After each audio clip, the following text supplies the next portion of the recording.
Good afternoon. Ayan guys, nagluto ako ng mixed seafoods. Ang gamit ko lang dyan yung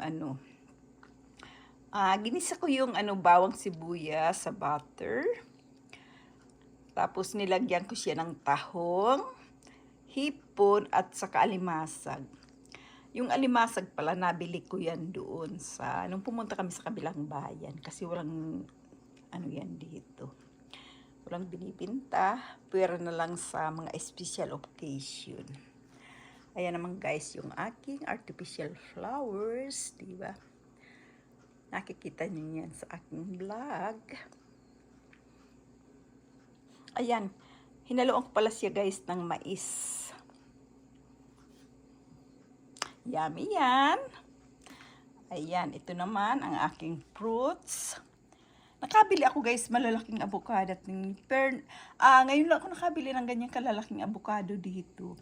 Kaya yan, bumili ako ng medyo marami. Saka mansanas.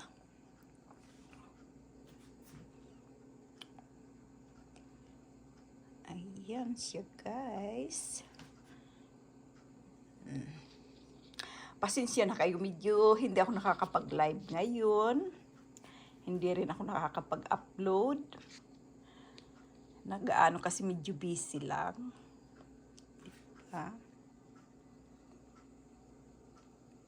Yang artificial flower na yan guys. In-arrange ko yan last year.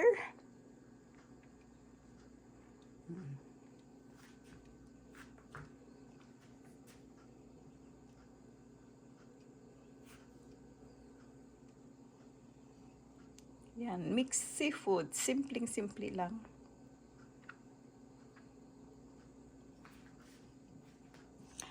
Medyo na ngayon guys, yung marami ng tindang mais. Kaya ayan. Yan. Yung alimasag niya. Sa ilalim.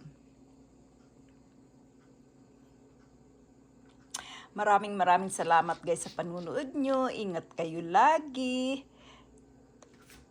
Bye-bye.